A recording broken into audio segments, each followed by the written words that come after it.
Revision only, फिर तो आपने ऑलमोस्ट रिवीजन ही कर लिया। सो फ्रिक्शन में मैंने आपको एक छोटा सा न्यूमेरिकल होमवर्क दिया था जो स्क्रीन पे है अभी भी, ये छोटा सा क्वेश्चन होमवर्क दिया था कि मैंने कहा था कि ये 2 किलोग्राम का ब्लॉक है, इस पे अप्लाइड फोर्स आपको ऐसे 4 वैल्यूज लेनी थी अलग अलग। अप्लाइड फोर्स 5 न्यूटन है, 9 न्यूटन है, 10 न्यूटन है और 14 न्यूटन है। अप्लाइड फोर्स है, इससे आपको वो निकालना था कि फ्रिक्शनल फोर्स कितना लगेगा। सो कुछ ट्राई किया है आपने, ये क्वेश्चन आया है क्या?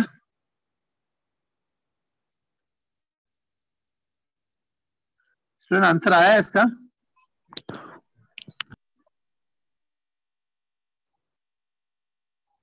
You can tell me yes or no at least. Sir नहीं आया। नहीं आया। नो सर नहीं आया। No sir. No sir. एक भी पार्ट का आंसर नहीं है आपको? ठीक है, नहीं। ठीक है, मतलब आपको मतलब ये बेसिकली पता ही नहीं है क्वेश्चंस कैसे अटेम्प्ट करने हैं इस फ्रिक्शन के। ठीक है, चलो मैं आपको समझा देता हूँ student. Let's see now. See, सबसे पहले आप क्या करेंगे, ये देखो, ये फ्रिक्शन के क्वेश्चन कैसे सॉल्व करते हैं मैं आपको आइडिया बता देता हूँ। सबसे पहले तो ये सिचुएशन है ना, ब्लॉक 2 किलोग्राम का रखा है। अब सोचो इस ब्लॉक को जो ग्रेविटेशनल फोर्स लगेगा, जो इसका वेट होगा, वेट इतना होगा mg, और ऐसे लगेगा नॉर्मल रिएक्शन, याद है n, नॉर्मल रिएक्शन। ठीक है, फ्रिक्शन की क्वेश्चन अगर आपको सॉल्व करना है ना, तो उसमें सबसे पहला स्टेप होता है कि नॉर्मल रिएक्शन फाइंड करो। रिमेंबर वन थिंग, फ्रिक्शन की प्रॉब्लम में सबसे पहले आपको क्या फाइंड करना चाहिए? नॉर्मल। देखो, हाँ, नॉर्मल रिएक्शन देखो, यस 20 करेक्ट है।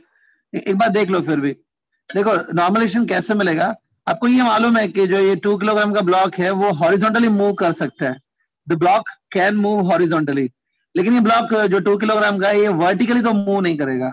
हमारे प्रॉब्लम में जो प्रॉब्लम गिवन है उसमें ये वर्टिकली जाएगा क्या ऊपर? नहीं। नो। अगर ये वर्टिकली नहीं जाएगा ना, मतलब vertical forces will balance each other. ये देखो वर्टिकल फोर्सेस जो है ना वो एक दूसरे को बैलेंस करेंगे। मतलब एन किसको बैलेंस करेगा? mg को। तो आप n को mg की इक्वल ले लो, दोनों ऑब्वियसली इक्वल होंगे, ऑपोजिट होंगे, तभी एक दूसरे को बैलेंस करेंगे ना। n इक्वल mg ले लो। m आपको मास 2 किलोग्राम लेना है, g आपको 10 लेने को बोला है मैंने, तो देखो 2 into 20 10 हो गया। 20। ये 20 न्यूटन आया नॉर्मल रिएक्शन। ये n जो है उसको नॉर्मल रिएक्शन बोलते हैं। सबसे पहले नॉर्मल रिएक्शन निकाला करो, उसके बाद सेकेंड स्टेप में बताता हूँ। सेकेंड स्टेप क्या करने का, फ्रिक्शन की जो लिमिटिंग वैल्यू होती है, लिमिटिंग वैल्यू FL, याद है, ये फाइंड करेंगे। Yes. इसकी is given by this formula μs n। μs आपको 0.5 गिवन है और n तो मैंने 20 निकाला, ये देखो 20 to 0.5 और 10 आएगा। 10 न्यूटन। 0.5 मतलब 1/2 होता है, 0.5 मतलब 1/2, so it's 1/2 of 20, it is 10। उसके बाद क्या करो, अगर काइनेटिक फ्रिक्शन निकालने की पॉसिबिलिटी है, निकाल सकते हो तो वो भी निकाल लो। यहाँ पे हम लोग काइनेटिक फ्रिक्शन भी निकाल सकते हैं, म्यू के एन होगा ना, 2 न्यूटन। म्यू के 0.1 है, एन 20। देखो मैंने काइनेटिक फ्रिक्शन भी निकाला हूँ, 2 न्यूटन। 2 न्यूटन। ये सब अभी इंफॉर्मेशन आपके पास रहेगी ना तो बहुत इजी हो जाएगा। ठीक है, अब ये हो गया। अब तीसरा और लास्ट स्टेप शुरू करते हैं। ठीक है, third and the last step. अब देखो अप्लाइड फोर्स पे नजर डालो, कितना अप्लाइड फोर्स है। एनीबडी, पहले केस में अप्लाइड फोर्स कितना दिया है मैंने? 5 न्यूटन दिया ना। 5 न्यूटन। देखो अप्लाइड, यहाँ पे ध्यान से देखो, अप्लाइड फोर्स 5 न्यूटन है, मतलब आप 5 न्यूटन लगा रहे हो, और ये देखो लिमिटिंग वैल्यू 10 न्यूटन है, मतलब ये देखो लिमिटिंग वैल्यू 10 न्यूटन है, इसका मतलब friction can go maximum up to 10 newton, isn't it? Yes. Friction maximum कितने तक जा सकता है? 10 न्यूटन तक। 10 न्यूटन। आप अप्लाइड कितना कर रहे हो? 5 न्यूटन। बात 5 न्यूटन को बैलेंस करने के लिए फ्रिक्शन अपने आप को कितना बना लेगा? 5 बना लेगा कि 10? 5। देखो अगर आप अप्लाइड फोर्स 5 न्यूटन है ना, फ्रिक्शन अपने आप को एडजस्ट करके 5 न्यूटन कर देगा। वो 10 न्यूटन तक जा सकता है, फ्रिक्शन की मैक्सिमम वैल्यू 10 न्यूटन है, तो 10 न्यूटन तक वो जा सकता है। अगर जरूरत होगी तो जाएगा ना 10 न्यूटन तक। तो फिलहाल फ्रिक्शन 5 न्यूटन है, तो this is the answer of your first part. अब सेकंड पार्ट स्टार्ट करते हैं। सेकंड पार्ट में अप्लाइड फोर्स कितना बोला है मैंने? 9 न्यूटन बोला है। 9 न्यूटन। अगर हम लोग 9 न्यूटन अप्लाई कर रहे हैं, friction can go up to 10 newton, है ना। लिमिटिंग वैल्यू देखो 10 न्यूटन है, 10 तक जा सकता है, लेकिन आप लोग 9 अप्लाई करो। तो वो फ्रिक्शन भी अपने आप को 9 set Newton 9 Newton. 9 Newton. Friction भी 9 न्यूटन होगा. सो 9 Newton is the answer of the second part. ठीक है, तो फर्स्ट पार्ट का आंसर 5 न्यूटन है, सेकंड पार्ट का आंसर भी 9 न्यूटन है. थर्ड पार्ट पे आते हैं. थर्ड पे आप कितना फोर्स लगा रहे हो? 10 Newton. Newton. You are applying 10 Newton. Do you feel friction can also go up to 10 Newton? yes Yes. Yes. Friction भी अपने आप को 10 कर देगा. थर्ड पार्ट में फ्रिक्शन का वैल्यू कितना होगा? 10 न्यूटन होगा. 10 Newton. फोर्थ पार्ट में थोड़ा अलग है, थोड़ा सोच के भी आंसर दो. फोर्थ पार्ट में you are applying 14 newton. 14 newton लगा रहे हो, तो फ्रिक्शन कितना लगेगा बॉडी पे? 14. 10 न्यूटन 10. पहले एक बात बताओ, हम लोग कितना अप्लाई कर रहे हैं? 14. 14 14. अब एक बात बताओ, this box will start motion और box will be at rest only. start motion will start Start motion. जब बॉक्स मोशन स्टार्ट कर देगा, जब बॉक्स मोशन स्टार्ट करता है तो उस पे काइनेटिक फ्रिक्शन एक्ट होगा कि static friction? kinetic Kinetic friction. Kinetic friction तो 2 न्यूटन है ना, ये क्या है? Yes. yes Yes. तो तुम कैसे 10 न्यूटन बोल रहे हो? कितना लगेगा फ्रिक्शन जब बॉक्स मूव? 2 2 Newton Newton. तो लास्ट जो पार्ट है ना, लास्ट पार्ट जो है 14 न्यूटन आपने अप्लाई किया है, उसमें आपको समझना है कि बॉक्स विल स्टार्ट मोशन, और एक बार मोशन चालू हो गया तब काइनेटिक फ्रिक्शन एक्ट होता है, जो 2 न्यूटन है ना. तो what is the answer of the last part? Last part में फ्रिक्शन कितना लगेगा बॉडी 2 पे? Newton 2 Newton. लास्ट पार्ट का आंसर 2 न्यूटन है. और फर्स्ट 3 पार्ट्स के आंसर मैं वापस बता रहा हूँ. फर्स्ट 3 पार्ट्स के आंसर है 5 Newton, 9 Newton and 10 Newton. 10 Newton. Last part का आंसर है 2 न्यूटन. Very clear? Yes. कल मैंने आपको फ्रिक्शन का नेचर बताया था ना, कि फ्रिक्शन अपने आप को एडजस्ट करता है एक मैक्सिमम वैल्यू तक, उसके बाद वो आगे नहीं बढ़ पाता है फ्रिक्शन, और बॉडी चलना शुरू कर देती है. एक बार चलने लगती है तो उसके ऊपर काइनेटिक फ्रिक्शन एक्ट होता है. काइनेटिक फ्रिक्शन जो है वो स्टैटिक फ्रिक्शन से थोड़ा कम होता है. ये सब बताया था ना कल. तो Yes, sir. Yes. मतलब ऐसा थोड़ी आपको वो भूल जाएंगे, तो ऐसे कैसे चलेगा? आपने स्क्रीन ब्लर है. स्क्रीन ब्लर है sir. No, sir. Clear. no sir बराबर Yes, sir. Clear है. क्लियर है स्क्रीन? Yes. ठीक है, तो जिनको अगर ये आंसर नोट करना है तो कर लो. मैंने 2 पार्ट तो करा दिए, स्क्रीन पे 2 पार्ट्स लिखे हुए हैं, बाकी के 2 पार्ट्स आप खुद लिख सकते हो.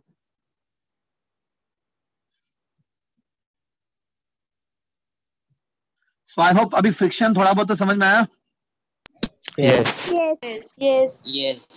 आगे चल के हम लोग फ्रिक्शन के कुछ और क्वेश्चन सॉल्व करेंगे, डोंट वरी. फ्रिक्शन एक इंपॉर्टेंट फोर्स है. मतलब अगर आपको फ्रिक्शन नहीं समझ में आ रहा है, नहीं हो रहा है, इसका मतलब फिजिक्स में बहुत प्रॉब्लम होगा, मैकेनिक्स में. फ्रिक्शन तो करना ही है अच्छे से. Don't worry, we will do it some more problems later. Okay, completed? yes Yes. Yes. ठीक है, तो कल जो होमवर्क दिया था वो अल्टीमेटली मैंने ही करा दिया. ठीक है, चलेगा. नेक्स्ट टाइम थोड़ा जो मैं होमवर्क दूं ट्राई करके लाना.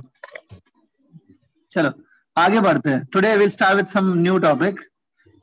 सो देखो, लास्ट टॉपिक में हमने क्या डिस्कस किया था? We discussed different forces which are useful in the mechanics. मैं आपको weight, tension, normal reaction, friction, ये सारे फोर्सेस समझाए, राइट? तो लास्ट टॉपिक कंप्लीट हो गया. आज हम लोग एक नए टॉपिक पे जाएंगे. Will go with next topic. ध्यान से देखो, आज जो टॉपिक है ना उसमें ज्यादा थियरी नहीं है. आज जो टॉपिक करा रहा हूं ना वो ज्यादा थियरी नहीं है, वो ज्यादा न्यूमेरिकल बेस्ड ही है. ठीक है, देखो नेक्स्ट टॉपिक क्या है. नेक्स्ट टॉपिक ये है कि हम लोग सीखेंगे problems, how to solve the problems based on Newton second law.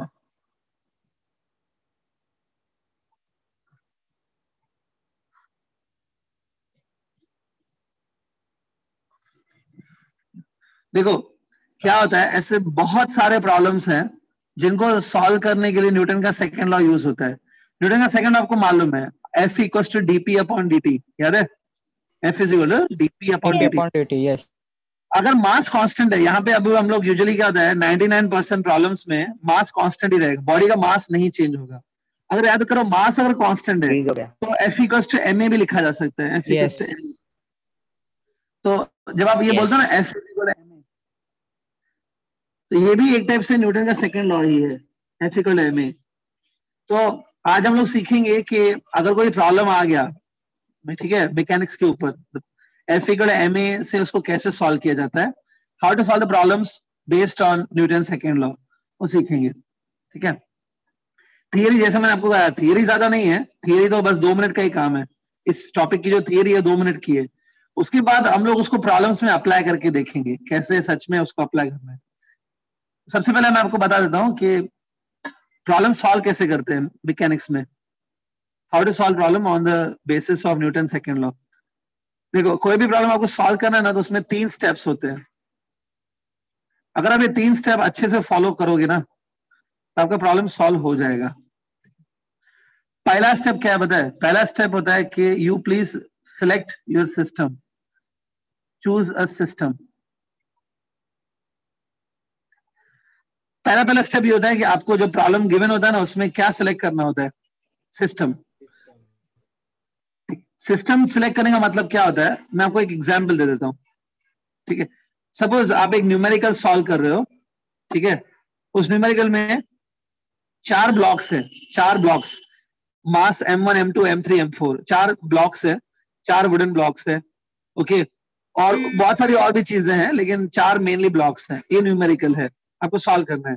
अब आप अपने कन्वीनियंस के हिसाब से आप सिस्टम सिलेक्ट कर सकते हो। सिस्टम मतलब क्या? आप खाली जो फर्स्ट ब्लॉक है ना, फर्स्ट ब्लॉक को सिस्टम ले सकते हो। सेकेंड ब्लॉक को चाहिए तो अकेला सेकेंड ब्लॉक को सिस्टम ले लो। चारों ब्लॉक्स को मिला के, अगर आपको लगता है चारों ब्लॉक्स टुगेदर एक साथ हैं, वो एक साथ मूव करेंगे, चारों ब्लॉक्स को मिला के भी एक सिस्टम ले सकते हो। और हम लोग को सिस्टम चूज करना होगा अकॉर्डिंग टू आवर कन्वीनियंस। पहला स्टेप होता है क्या चूज करना? सिस्टम। जैसे मैंने आपको एक बार पहले भी बताया था, सिस्टम आपकी चॉइस होती है। एक बॉडी को भी सिस्टम ले सकते हो, 2 बॉडीज मिला के भी सिस्टम ले सकते हैं, 10 बॉडीज मिला के भी हम लोग एक पूरा सिस्टम मान सकते हैं उसको। ऐसे पहले बताया था कभी ऐसा system? Yes. Yes. Of conservation of momentum में बताया था कि एक Yes. System choose. Yes. यहाँ पे भी हम लोग सिस्टम चूज करेंगे। सेकेंड स्टेप है drawing, FBD, drawing free FBD। Body diagram. Yes, FBD जो है ना, FBD का फुल फॉर्म है free body diagram.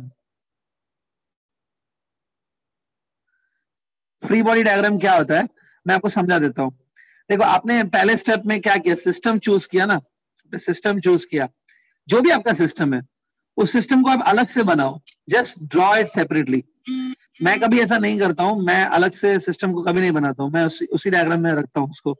But rule क्या है कि आपने जो सिस्टम चूज किया ना, उस सिस्टम को आप अलग करो, अलग से उसको ड्रॉ करो। खाली किसको ड्रॉ करना है? सिस्टम को। उसके बाद क्या करना है? उस सिस्टम के ऊपर जो भी फोर्सेस लग रहे हैं, whatever external forces are acting on that system, जो भी उस सिस्टम पे फोर्सेस लग रहे हैं बाहर से, वो सारे फोर्सेस हम लोग शो करते हैं। तो उस डायग्राम को बोलते हैं free body diagram. Free body मतलब क्या होता है कि फ्री बॉडी मतलब आपका जो यहाँ पे बॉडी मतलब सिस्टम हो गया। फ्री बॉडी मतलब आपका जो बॉडी है या जो आपका सिस्टम है, उसको अलग करो, सबसे अलग से ड्रॉ करो, तो उसको बोलते हैं वो फ्री बॉडी है। और उसके बाद आप क्या करो? उसके ऊपर जो सारे फोर्सेस लग रहे हैं ना, वो शो करो, उसको बोलते हैं फ्री बॉडी डायग्राम। अब ये कैसे किया जाता है, मैं आपको एक, इसके बाद इमीडिएटली हम लोग एक प्रॉब्लम करेंगे, उसमें मैं आपको दिखाऊंगा ये स्टेप कैसे करते हैं। फिलहाल याद रखो कि फ्री बॉडी डायग्राम क्या होता है? Separate the system, show all the forces which are acting on that system. समझा? उस डायग्राम को क्या बोलेंगे? Free body diagram. तीसरा लास्ट स्टेप क्या है? देखो, ठीक है, तीसरा लास्ट स्टेप, एक बार बताओ, सेकेंड स्टेप में तुमने सारे फोर्सेस शो किए ना, जो बॉडी पे लग रहे हैं या सिस्टम पे लग रहे हैं, सारे फोर्सेस शो किए। Then you please find out the net force on the system. ये देखो, find out this thing, net force on the system, कि नेट फोर्स कितना लग रहा है। नेट फोर्स को आप लिखो ऐसे करके, mass of the system into a. A is the acceleration of the system, F equal to what? ma। समझा क्या? Yes. 3 स्टेप अगर आप फॉलो करोगे ना, तो आपकी क्वेश्चन सॉल्व हो जाएंगे। फिर you need to follow this 3 steps. अब देखो, मैं कितना भी यहाँ पे एक्सप्लेन करूं, उतना क्लियरिटी नहीं आएगा जितना हम लोग एग्जाम्पल सॉल्व करने पे ही आएगा। Yes. You will learn with experience, जब आप खुद ही अप्लाई करोगे। इसको समझाने के लिए चलो हम लोग कुछ प्रॉब्लम्स ट्राई करते हैं इसके ऊपर। okay? तो बिफोर वी स्टार्ट प्रॉब्लम्स, आप ये स्टेप्स चाहिए तो लिख लो पहले, राइट डाउन द स्टेप्स।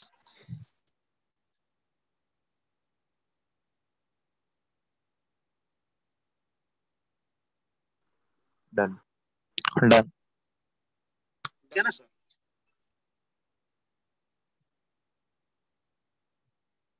ठीक है, चलो एक न्यूमेरिकल करते हैं अभी।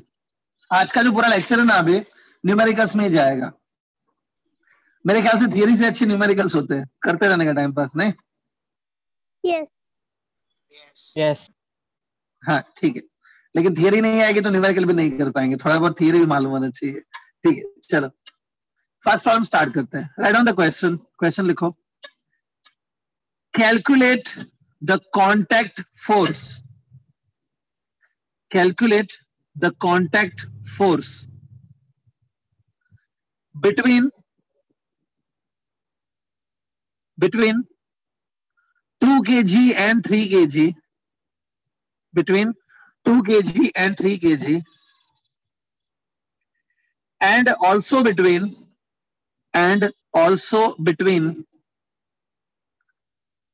3 kg and 4 kg, also between 3 kg and 4 kg। Question लिखा सबने? Yes. Yes. हाँ, तो इस क्वेश्चन में भी एक डायग्राम भी गिवन है। ये डायग्राम मैं बना रहा हूं, आप लोग भी साथ में ड्रॉ करो।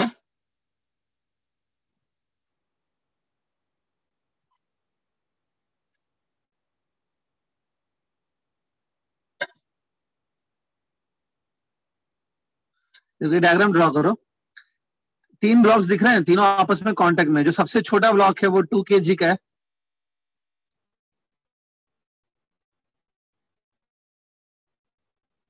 उसके बाद जो ब्लॉक है वो 3 kg है, और नेक्स्ट ब्लॉक है 4 kg। और लगा रहे हैं 18 न्यूटन, 18 न्यूटन का फोर्स लगा रहे हैं। और सारी सरफेसेस जो है वो स्मूथ है। ये डायग्राम बना लो स्टूडेंट।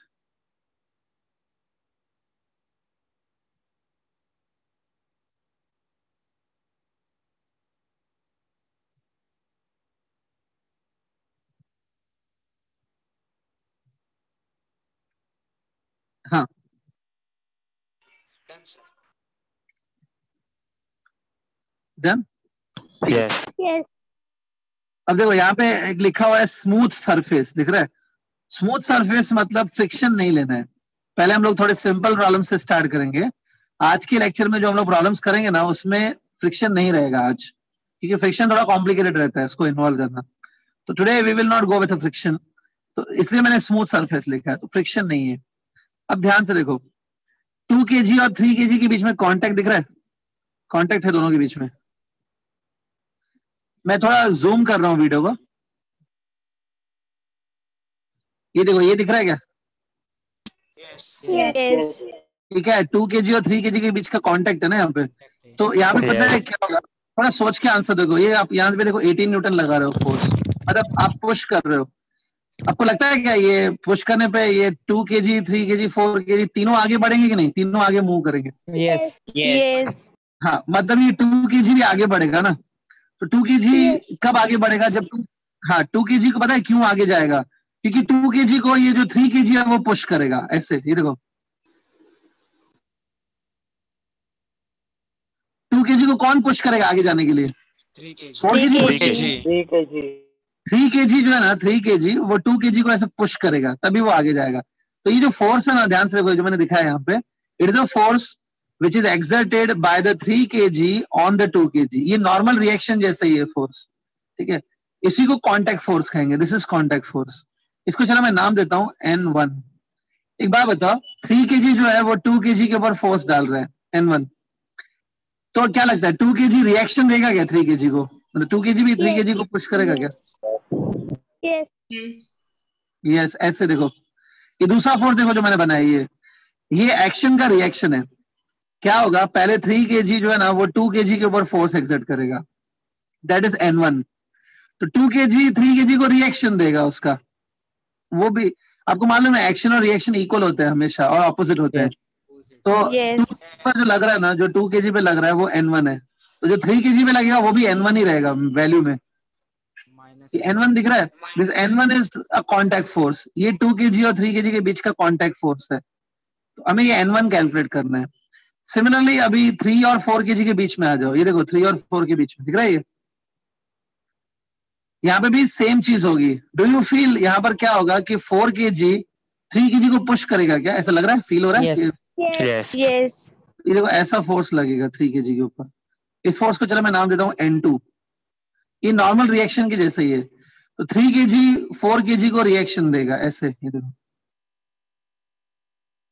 ये जो फोर्सेस है ना N2 और N1 दिख रहे हैं ना, ये आपको फाइंड आउट करना है। ये देखो सर वो दोनों N2 होगा? क्या बोल रहा हो? सर वो आपने लिखा था ना 3 kg के ऊपर N2 और 4, और तो दोनों फिर N2 होगा? देखो आपको न्यूटन का थर्ड लॉ मालूम है ना, every action has a equal and opposite reaction, इसमें इक्वल वर्ड नहीं आता है क्या, every action has a equal reaction ना, क्या होता है 4 kg जो 3 kg के ऊपर फोर्स एक्सर्ट करेगा, जो फोर्स 3 kg पे लग रहा है वो एक्शन है, तो 3 kg जो लगाएगा 4 kg के ऊपर वो रिएक्शन है, दोनों इक्वल ही लगेंगे ना। एक्शन और रिएक्शन इक्वल होते हैं कि नहीं होते इक्वल? Yes yes Yes. तो अगर एक्शन को मैंने N2 लिखा है तो रिएक्शन भी तो N2 ही होगा ना। यस। डायग्राम समझा अभी? ये N1 N2 आप ड्रॉ करो अपनी नोटबुक में, ओके, और हमको ये N1 N2 ही फाइंड आउट करना है। क्वेश्चन समझा पूरा? Yes. ठीक है, तो हम लोग इसको सॉल्व करेंगे। ये क्वेश्चन न्यूटन सेकेंड लॉ से सॉल्व होता है, ठीक है। अब इसमें सबसे पहले था कि यू आइडेंटिफाई द सिस्टम, पूरा सिस्टम आपको आइडेंटिफाई करना होगा, कौन सा सिस्टम है। देखो एक बात बताओ, यहाँ पर आपको क्या लग रहा है जब आप ऐसे देखो 18 न्यूटन से पुश कर रहे हो ना, इससे क्या लगता है तीनों ब्लॉक्स जो हैं, तीनों ब्लॉक्स एक ही स्पीड से आगे बढ़ेंगे कि अलग अलग स्पीड होगी तीनों ब्लॉक्स की? एक ही It's same. आपको ऐसा लग रहा है कि ये तीनों ब्लॉक सेपरेट हो जाएंगे, अलग अलग स्पीड से अलग अलग डायरेक्शन में ट्रैवल करेंगे? No No. साथ में जाएंगे ना ऐसे, ये देखो ऐसे। तो अगर ये तीनों साथ में जाएंगे ना, मतलब तीनों का स्पीड सेम है, तीनों एक साथ मूव होंगे, तो आप इन तीनों को मिला के एक सिस्टम ले सकते हो। You can consider them together as a one system, ठीक है। इस तीनों को मिला के आप एक सिस्टम ले लो। देखो मैं यहाँ पे लिख रहा हूँ, consider this thing M1 plus M2 plus M3। M1 M2 M3 मतलब ये तीनों ब्लॉक्स का मास लिखा है, इज इक्वल टू सिस्टम। मतलब मैं किसको सिस्टम ले रहा हूं? तीनों ब्लॉक्स को मिला के मैं क्या मान रहा हूं? एक सिस्टम, ठीक है। तो प्लीज आप क्या करो, पूरी तीनों ब्लॉक्स को मिला के आप एक सिस्टम मान लो कि तीनों ब्लॉक्स मिला के एक सिस्टम है। अब इस सिस्टम पे एक बात बताओ, इस सिस्टम पे जो ये N2 और N1 फोर्सेस लग रहे हैं, you can see N2 and N1, are they internal forces of this system और they are external forces on the system? N1 N2 Internal. Internal. ना, वो internal forces of the system है। Internal forces का कोई खास role नहीं रहता है फिलहाल। एक्सटर्नल फोर्स कौन सा लग रहा है बता सकते हो? 18 unbalance. Gravity force. Gravity force. 18 Newton और ग्रेविटी। तो देखो मैं ये फॉर्मूला लगा रहा हूँ, F इक्वल टू ma। तो F is a external unbalance force acting on a system जो 18 न्यूटन है, तो ये देखो F 18 आएगा, ठीक है। अच्छा ये M क्या होता है? Mass of the system. तो मास ऑफ सिस्टम लेना होगा, it is 4 kg plus 3 kg plus 2 kg। 9 kg. 9 kg. ये करने पे आपको एक्सेलरेशन ऑफ द सिस्टम मिलेगा। ये फॉर्मूला जो है ना, मैं ये फॉर्मूला सिस्टम पे लगा रहा हूँ, पूरे सिस्टम पे। तो एक्सेलरेशन कितना आ रहा है देखो, 18/9। meter per second. 2 meter per second. ये पता है क्या एक्सेलरेशन है? It is acceleration with which all the blocks are moving. ये सारे ब्लॉक्स एक साथ ही मूव करेंगे ना, तो these all blocks are moving with same acceleration a, और वो एक्सेलरेशन 2 है। तो हमको पहले एक्चुअली में पता एक्सेलरेशन फाइंड आउट नहीं करना था, हमको तो N1 N2 फाइंड करना है, लेकिन पहले एक्सेलरेशन निकालना जरूरी था, तो मैंने निकाल लिया। इसमें भी कुछ लोगों को डाउट आएगा कि सर आपने FBD तो बनाया नहीं। मैं FBD भी एक स्टेप था ना कि FBD बनाओ। यस ये डायग्राम दिख रहा है क्या? यस यही मेरा FBD है। Yes. इस डायग्राम में देखो, डायग्राम ही जो है वही मेरा FBD है। इसमें जो सिस्टम है मुझे मालूम है किसको मैंने सिस्टम लिया है। सिस्टम पे जो एक्सटर्नल फोर्सेस लग रहा है वो भी मुझे दिख रहा है, तो मैं क्यों अलग से वापस डायग्राम बनाऊं? कोई जरूरत नहीं होती है। FBD बुक्स में लिखा होता है, बट मैं कभी नहीं ड्रॉ करने वाला FBD, ठीक है। कभी कभी अगर आपको नहीं समझ में आएगा तो मैं ड्रॉ करूंगा, बट फिलहाल नीड नहीं है। विदाउट डायग्राम अलग से सिस्टम बनाने के बिना समझ गया क्या आपको ये? Yes. Yes, sir. Yes. काम करो, यहां तक नोट डाउन कर लो पहले, you note up to this. Done. Sir इसमें ग्रेविटी फोर्स नहीं लगेगा? Yes, very good question. तो स्टूडेंट, ये एक स्टूडेंट बोल रहा है कि सर ये जो सिस्टम है इस पे ग्रेविटी फोर्स भी तो लगेगा। एक बार ऐसा लगेगा क्या? देखो, Yes. Yes. हाँ, तो ग्रेविटी फोर्स जो होता है ना वो भी एक्सटर्नल फोर्स ही है। तो मैंने लिया क्यों नहीं ग्रेविटी फोर्स को? Any idea? Normal. Normal force का ग्रेविटी फोर्स आपको याद है तो नॉर्मल रिएक्शन भी याद होना चाहिए ना। ऐसे देखो, नॉर्मल रिएक्शन मिलेगा क्या? दोनों कैंसिल हो जाएंगे। Yes. Yes. Cancel. हाँ, दोनों कैंसिल हो जाएंगे। Yes, समझा। तो जो कैंसिल हो रहे हैं उसमें क्यों पढ़ने का? वो फोर्सेस तो कैंसिल आउट हो गए ना एक दूसरे के साथ। ठीक है, Yes. चलो, आई थिंक ये क्लियर है स्टूडेंट? सब क्लियर? Yes. अच्छा, डायग्राम अभी आपके सामने है। अभी मैं डायग्राम को रिमूव कर देता हूँ। डायग्राम आपके सामने है, उसको देख के आप आंसर्स देंगे। ठीक है, अब एक काम करो, लुक एट दिस केयरफुली।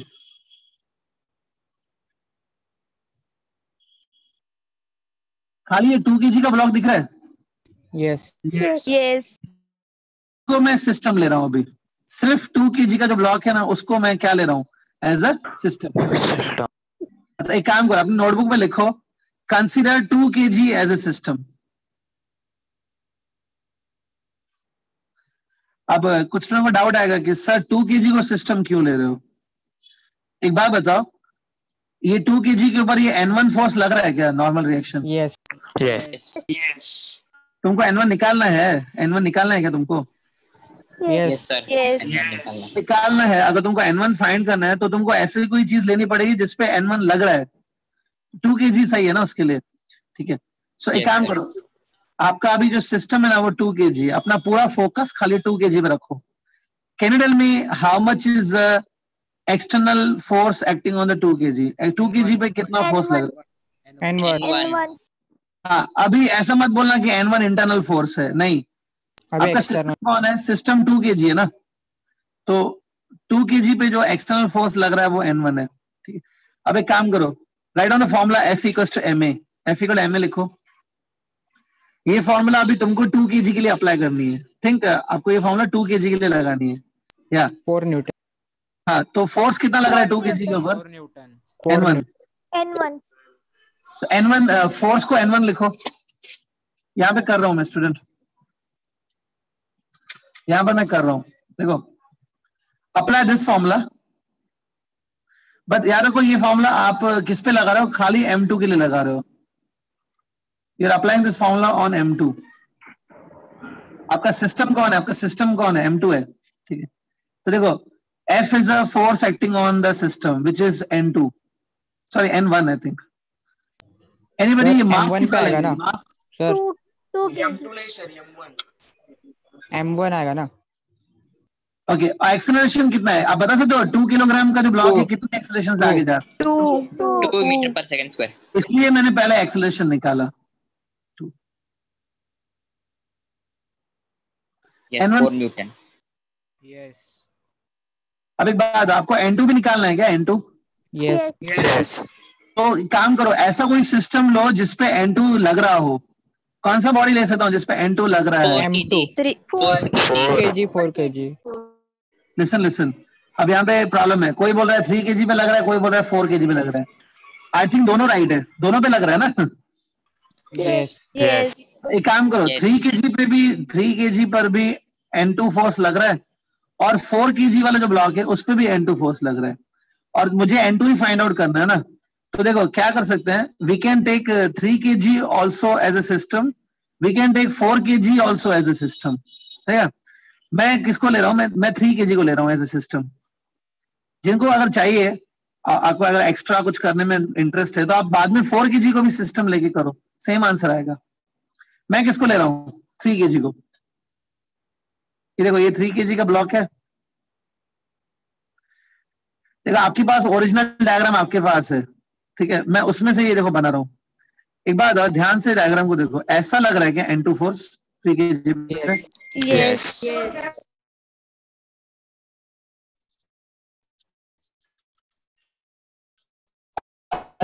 अच्छा 3 kg पे और कोई फोर्स लग रहा है क्या? देखो N1 लग रहा है। N1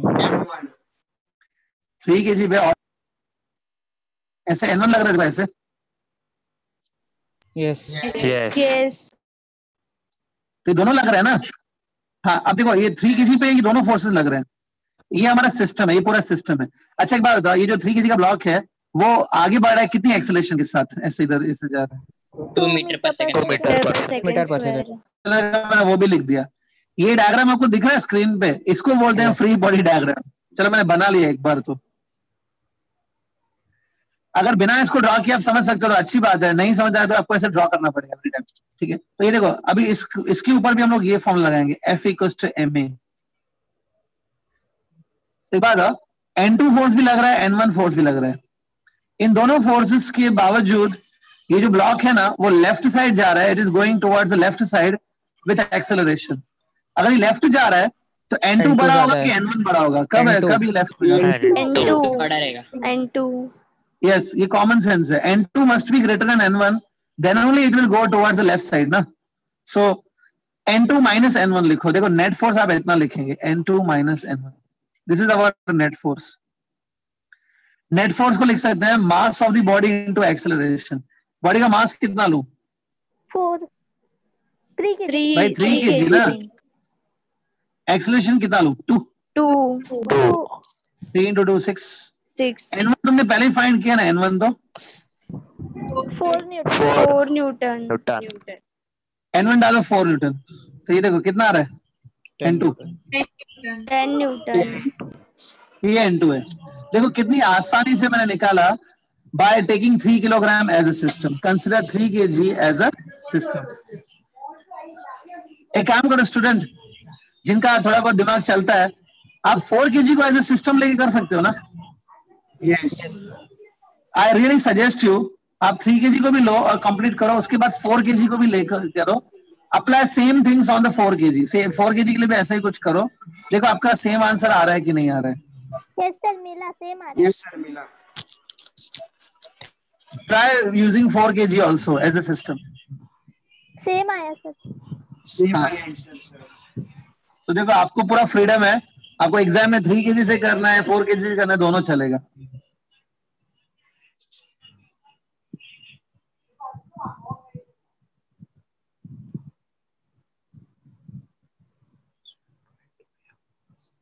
okay is that okay?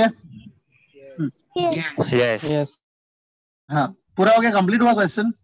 Yes sir. Yes I hope ये समझ गया आपको क्वेश्चन। चलो अभी एक नेक्स्ट टाइप का एक क्वेश्चन करते हैं। Let's draw one more question. हाँ इसमें लिखो next question. A man of 60 kilogram, a man of 60 kilogram is standing on the weighing machine.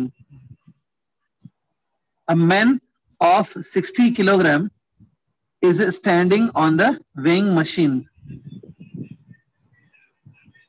Kept weighing machine kept inside the cabin.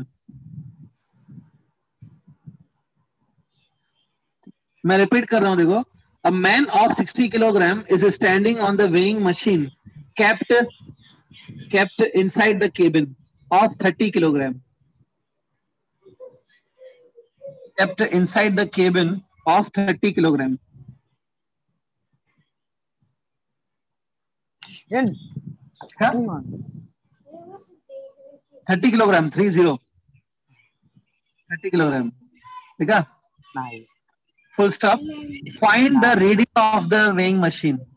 Find the reading of the weighing machine.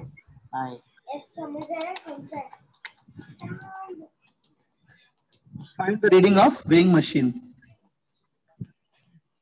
Question लिखा सबने? yes Okay. Now please look here. This I will explain.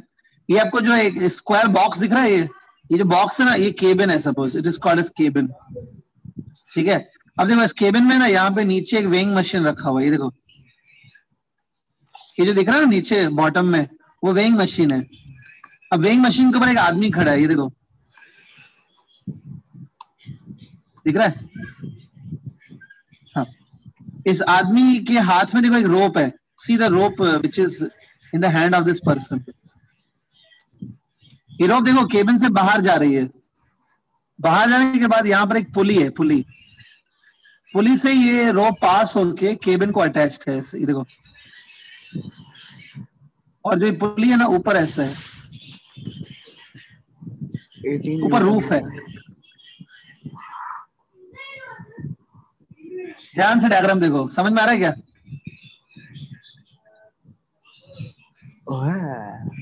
एक बात बताओ student, ध्यान से देखो diagram.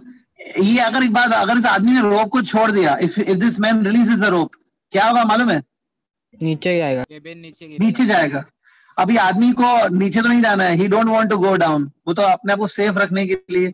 एक बात बताओ, ऐसा इमेजिन कर सकते हो कि इसने रोप को बहुत टाइटली पकड़ के रखा है। yes. अगर बहुत टाइटली अच्छे से पकड़ के रखेंगे तो ये पूरा जो सिस्टम है वो रेस्ट पे रह सकता है कि नहीं रह सकता? रेस्ट पे। तो ये जो पूरा सिस्टम है ना वो रेस्ट पे है, this system is at rest.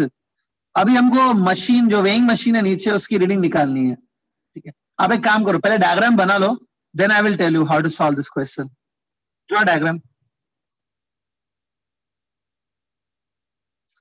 ऐसे क्वेश्चन करने चाहिए ना कि मतलब एकदम सिंपल बच्चों जैसे क्वेश्चन करने हैं खाली थोड़ा। ये ऐसे बहुत सारे स्टूडेंट है ना ऐसे क्वेश्चन को देख के डर जाते हैं, मतलब सर पता नहीं क्या क्या बना दिया, आदमी है, मशीन है, केबिन है, फिर पुली भी है, रोप जा रही है, क्या है सब।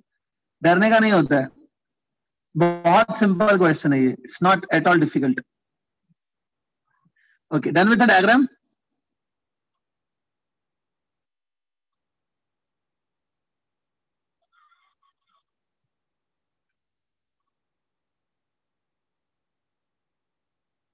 क्या हो गया? चलो मैं अभी स्टार्ट करता हूं स्टूडेंट। देखो सबसे पहले हम क्या करेंगे, ये जो मैन है ना, मैन के ऊपर कौन कौन से फोर्सेस लग रहे हैं पहले वो देख लेते हैं, खाली अंडरस्टैंडिंग के लिए कि कौन कौन से फोर्सेस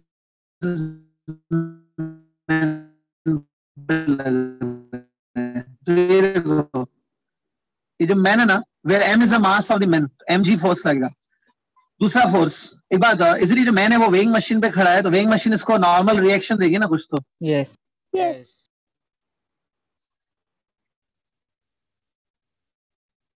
ये नॉर्मल रिएक्शन है।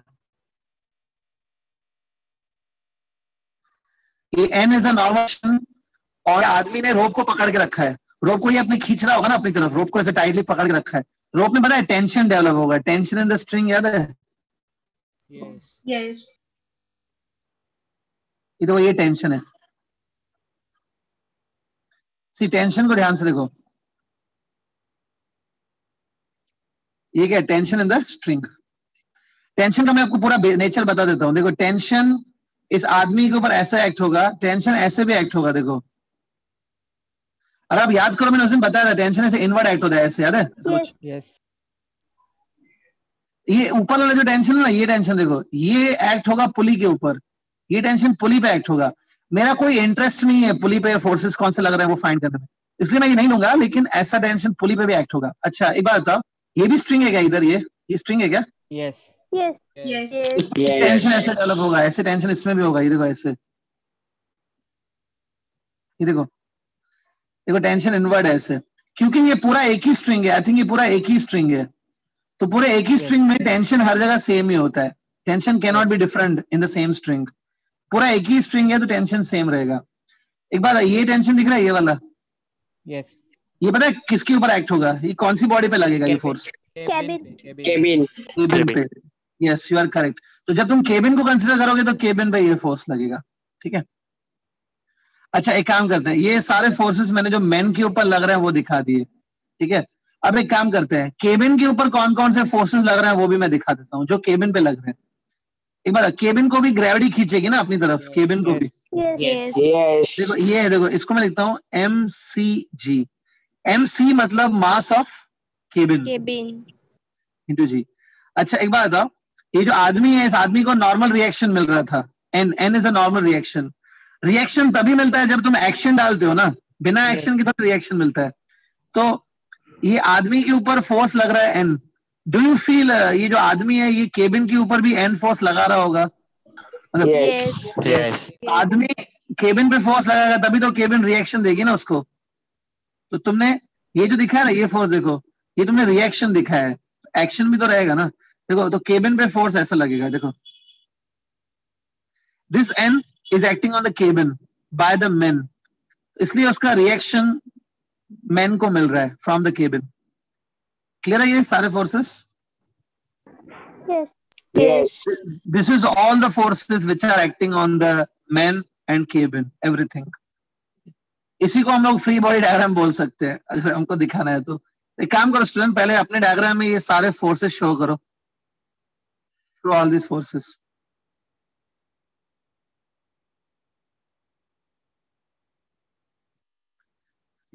अब बताओ हमको फाइंड आउट क्या करना है basically? Reading of machine. Reading of machine. इधर दिखा मैं, देखो रीडिंग ऑफ मशीन।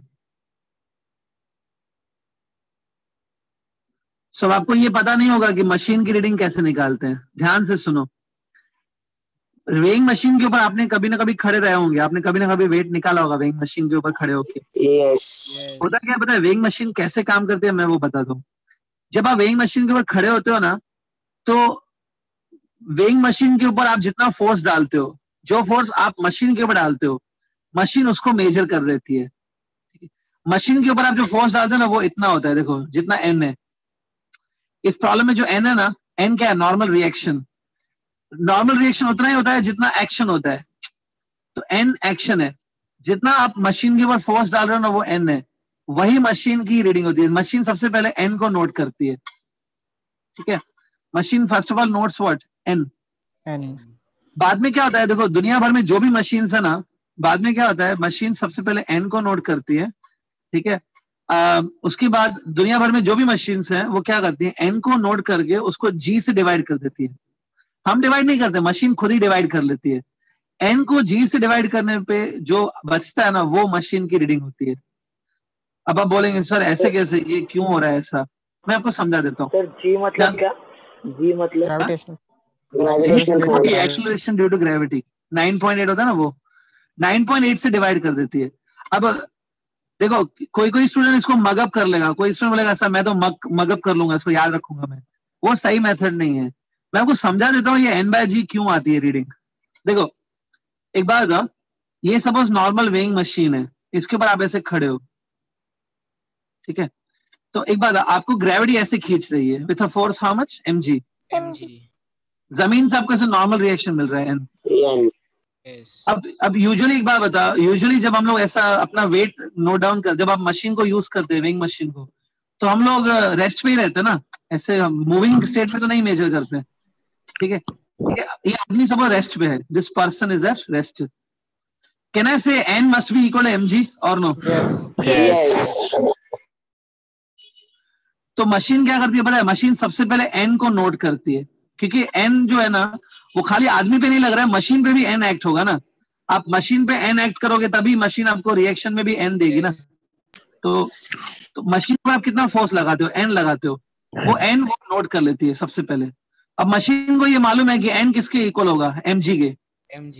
तो उसके बाद मशीन n को g से डिवाइड कर देती है। तो देखो मतलब mg को g से डिवाइड कर दिया, n किसके इक्वल है? mg के इक्वल है ना।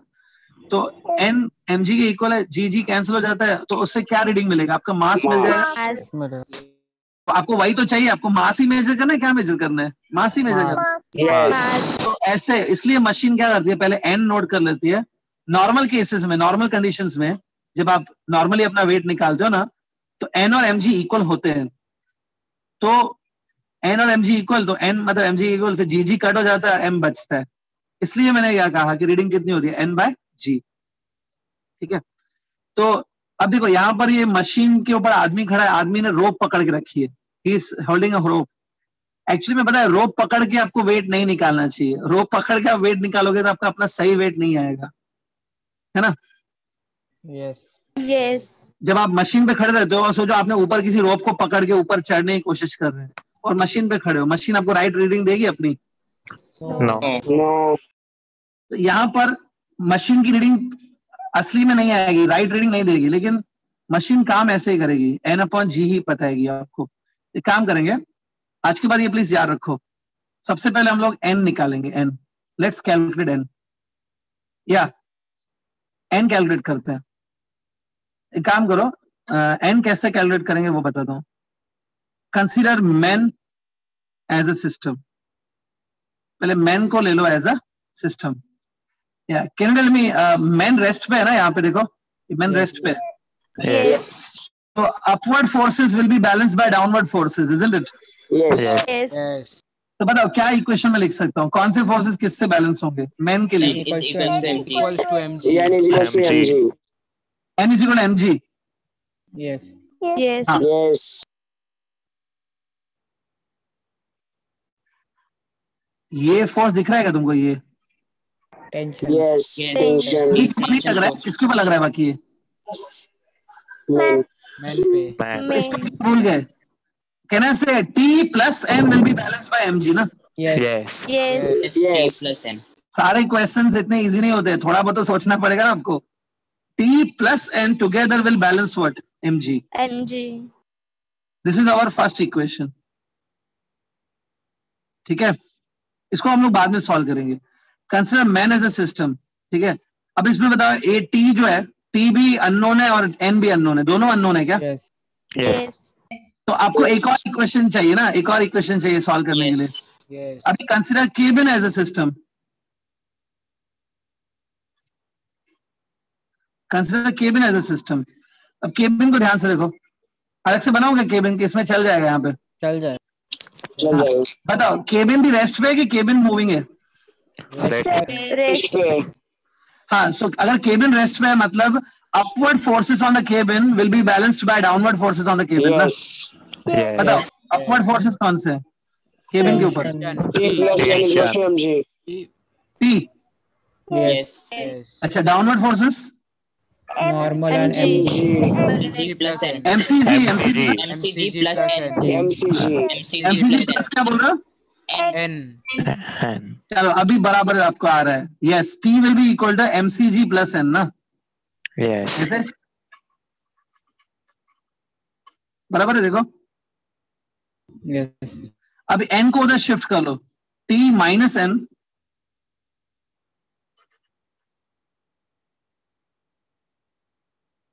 दिख रहा है?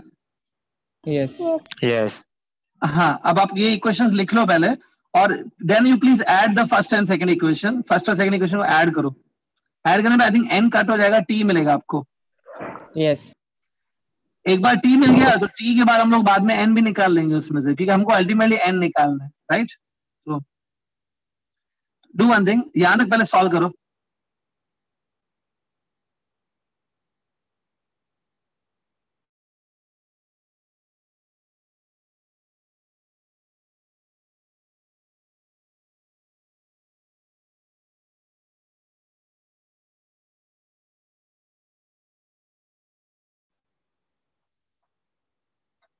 Okay, return these two equations. Yes.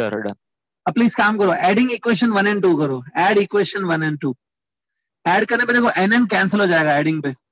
Yes. It will be t plus t हो जाएगा, it will be 2t 2T. Equals to, ऐसा आएगा m प्लस mc और g बाहर, ऐसे ये देखो, ये आएगा। mg. Yes. Yes. Yes. Yes, sir. काम करते, अभी वैल्यूज डालना पुट करते हैं। ये m और mc कितना है? Mass of the cabin and mass of the man है ना? 60 kg प्लस 30 kg है आई थिंक। 90. Yes. 90 kg. और g का वैल्यू 10 ले लो, take small g as a 10, करेंगे 900 हो गया। 900. 900. तो 2t 900, so t will be 900 divided by 2। 450. 450 तो टेंशन जो है ना स्ट्रिंग में वो कितना है? 450 न्यूटन का टेंशन है, Newton. समझा क्या? Yes. अब एक काम करो, टेंशन आपको जो मिला ना 450 न्यूटन, टेंशन को आप फर्स्ट इक्वेशन में पुट करो और उसमें से n फाइंड आउट करो कि n कितने न्यूटन है। देखो करके दिखा रहा है, n कितना है? n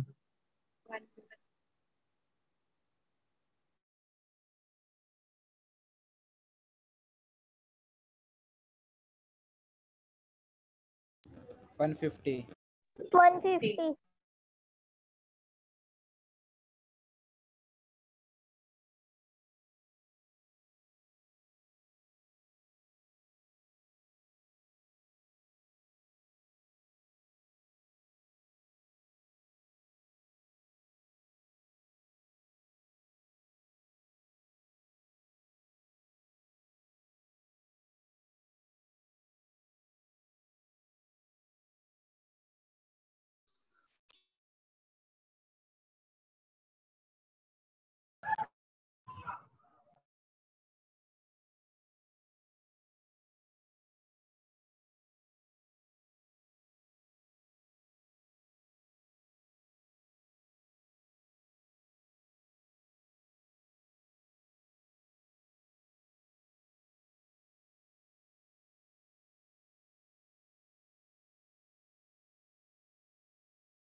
सॉरी बीच में प्रॉब्लम आ गया। स्टूडेंट स्क्रीन और वॉइस क्लियर है अभी? Yes. Yes. ठीक है, तो एक बात n 150 मिला क्या? Yes. Yes. हाँ, तो देखो इस तरीके से आपने n निकाला, n 150 मिला, तो मैंने बाद में थोड़ा समझाया था कि जो मशीन की रीडिंग होती है ना, कुछ कुछ प्रॉब्लम्स में क्या होगा, ध्यान से सुनो, कुछ कुछ प्रॉब्लम्स में रीडिंग जो है ना, रीडिंग मशीन की रीडिंग वो न्यूटन में गिवन होगी, न्यूटन में। अगर मशीन की रीडिंग न्यूटन में गिवन है, इसका मतलब n जो है n ही रीडिंग है, क्योंकि आपकी मशीन सबसे पहले n को ही नोट करती है। लेकिन अगर रीडिंग किलोग्राम्स में गिवन है तो फिर n/g करना होगा उसके लिए। सो n आपका कितना मिला? 150 मिला आई थिंक, 150. राइट? 150. Yes. तो मैंने आपको थोड़ी देर पहले समझाया था मशीन की रीडिंग कैसे होती है। रीडिंग इतनी होती है n divided by g। Machine को और कुछ नहीं समझता है, मशीन हमेशा n/g करती है रीडिंग निकालने के लिए। तो n कितना मिला? 150 मिला। 150. g का वैल्यू 10 होता है ना, इसका 10. मतलब 10 ले रहे हो। 10. 15. 15 kg. 15 किलोग्राम। kg. 10 किलोग्राम। तो मशीन आपका जो वजन है ना वो 15 किलोग्राम बताएगी, उस आदमी का वजन। एक्चुअली में उस आदमी का मास कितना है एक्चुअली में? 60 kg. 3 kg। तो आदमी का वजन 60 किलोग्राम है, लेकिन मशीन पता है कि वो 15 किलोग्राम का है। अगर आपको ऐसे वजन घटाना हो तो आप ऐसा रीडिंग ले सकते हो, अगर कभी वजन कम करना है तो। एक बात है, मशीन ऐसे रॉन्ग क्यों दे रही है उसको रीडिंग? क्यों आप गलत तरीके से मशीन को यूज कर रहे हैं क्या? रोप को पकड़ा है ना, रोप को पकड़ा है. रोप को पकड़ के तुम खींच रहे हो और तुम बाद में मशीन के ऊपर खड़े हो, कैसे चलेगा? सर रोप ऊपर खींच रहा है। सर वो ऊपर हाँ, खींच रहा है force. Is it because of rope ना? यस। Yes. ठीक है, clear with this? Yes sir, yes. एक कंसेप्चुअल क्वेश्चन पूछता हूँ, एक छोटा सा कंसेप्चुअल क्वेश्चन। एक बात है, ये जो आपको डायग्राम दिख रहा है सामने, देखो अच्छे से ये। हाँ, इसमें एक बात बताओ, अगर मैं मैन और केबिन को मिला के एक सिस्टम ले लूं, if I consider man and the cabin together as a one system, तो इसमें से कौन सा फोर्स इंटरनल फोर्स बन जाएगा सिस्टम का? इंटरनल हो जाएगा वो। If I consider man and the cabin togetherly as a one system, तो इस सिस्टम पे कौन सा फोर्स है जो इंटरनल की तरह काम करेगा? कि इंटरनल फोर्स है? Tension, tension normal, normal. Tension और नॉर्मल। टेंशन और नॉर्मल दोनों, ऐसा बोल रहे हो? Yes yes. सिर्फ टेंशन, सॉरी सिर्फ नॉर्मल रिएक्शन, सॉरी सिर्फ नॉर्मल रिएक्शन इंटरनल फोर्स है। देखो नॉर्मल रिएक्शन जो है ना, वो मैन केबिन पे लगा रहा है और केबिन भी मैन के ऊपर लगा रही है, तो वो इंटरनल हो गया। टेंशन इंटरनल थोड़ी है, टेंशन एक्सटर्नल फोर्स है जो इस सिस्टम पे लग रहा है बाय द रोप। टेंशन कौन लगा रहा है? रोप नहीं लगा रही है क्या? Yes. Yes tension external force होगा, इंटरनल फोर्स होगा n will be the internal force. ठीक है,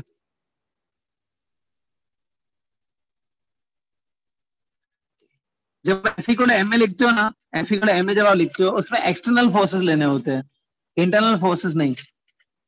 अभी सुना है ना, लॉ में ऐसे बोला जाता है ना, एक्सटर्नल अनबैलेंस फोर्स बोला जाता है ना। यस। यस सर n/j हर प्रॉब्लम्स में सॉल्व नहीं होता। n/g क्या बोल रहे हो? हर प्रॉब्लम में वो ये नहीं होता n/j। अगर मास किसी किसी प्रॉब्लम में क्या होता है, खाली n भी चलेगा। वो क्या होता है एमसीक्यू में, अगर आप Yes. एमसीक्यू सॉल्व कर रहे हो, रीडिंग है, reading of weighing machine find out करनी है, उसमें अगर ऑप्शंस में न्यूटन में दिया हुआ है, रीडिंग न्यूटन में दी हुई है, न्यूटन में मतलब वो खाली फोर्स पूछ रहा है कि न्यूटन में कितना मेजर होगा, तो n खाली होता है, reading will be equal to n। Yes. लेकिन अगर रीडिंग किलोग्राम्स में गिवन है कि मशीन किलोग्राम्स में दिखा रही है वेट, तो फिर n/g करना होता है। समझा? यस। थर्ड, अभी नेक्स्ट प्रॉब्लम तो आज कंप्लीट नहीं हो पाएगा, लेकिन खाली मैं स्टार्टिंग दे देता हूं नेक्स्ट प्रॉब्लम की। सो नेक्स्ट प्रॉब्लम लिखो अभी एक और। Right, find the acceleration of the blocks, find acceleration of the blocks and also tension in the string. Find acceleration of the blocks and also tension in the string. हाँ, लिखा सबने? Yes ठीक है, अब इस क्वेश्चन में भी देखो एक डायग्राम गिवन है, draw this diagram. Sir question इतना सही था? क्वेश्चन मैं रिपीट कर रहा हूं, Find the acceleration of the blocks. Find acceleration of the blocks and tension in the string.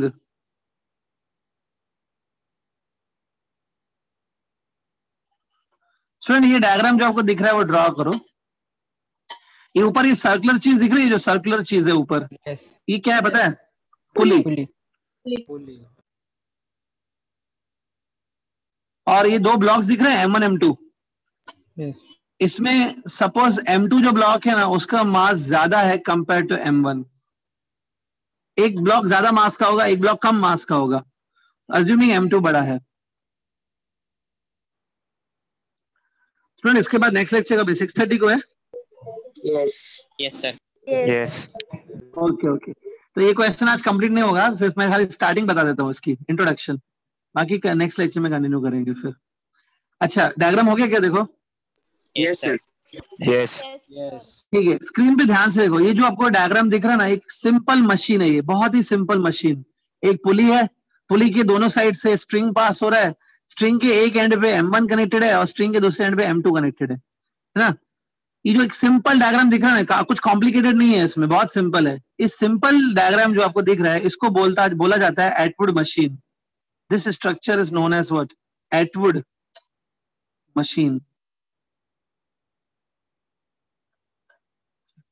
This structure is known as what? Atwood machine. Atwood machine. ये एक simple machine है जो लोड को ऊपर उठाने के काम में आती है। अगर हमको हैवी लोड्स को ऊपर फेंकना है तो ये मशीन यूज होती थी पुराने टाइम में। नेक्स्ट लेक्चर में आपको चाहिए तो मैं बताऊंगा कि कैसे ये होता है, बट ये जो चीज दिख रही है ना, ये पुराने टाइम में फैक्ट्रीज वगैरह में, फैक्ट्री में, कंपनीज में यूज होती थी हैवी सामान को ग्राउंड फ्लोर से फर्स्ट फ्लोर या सेकंड फ्लोर तक पहुंचाने के लिए। आपको हैवी सामान ऊपर पहुंचाना है तो आजकल हम लोग लिफ्ट यूज करते हैं ना, लिफ्ट से ऊपर चला जाएगा सामान। लेकिन पुराने टाइम में जब लिफ्ट नहीं थी तो ये लिफ्ट का काम करती थी एटवुड मशीन। ये आपको कैसे काम करती थी चाहे तो नेक्स्ट लेक्चर में बताऊंगा मैं। अब बताओ इसमें हमें क्या फाइंड करना है? Acceleration of the blocks and tension in the string. ठीक है, टेंशन फोर्स। हाँ, एक बात बताओ स्टूडेंट, डायग्राम देखो ध्यान से। इसमें जैसे ही आप इसको छोड़ देंगे, मतलब जैसे ही आप इन ब्लॉक्स को रिलीज कर देंगे, M2 ब्लॉक का जो मास है वो ग्रेटर देन M1 है, M2 ज्यादा हैवी है। डू यू फील M2 नीचे जाएगा? Yes. Yes. जब M2 नीचे जाएगा what will happen to M1?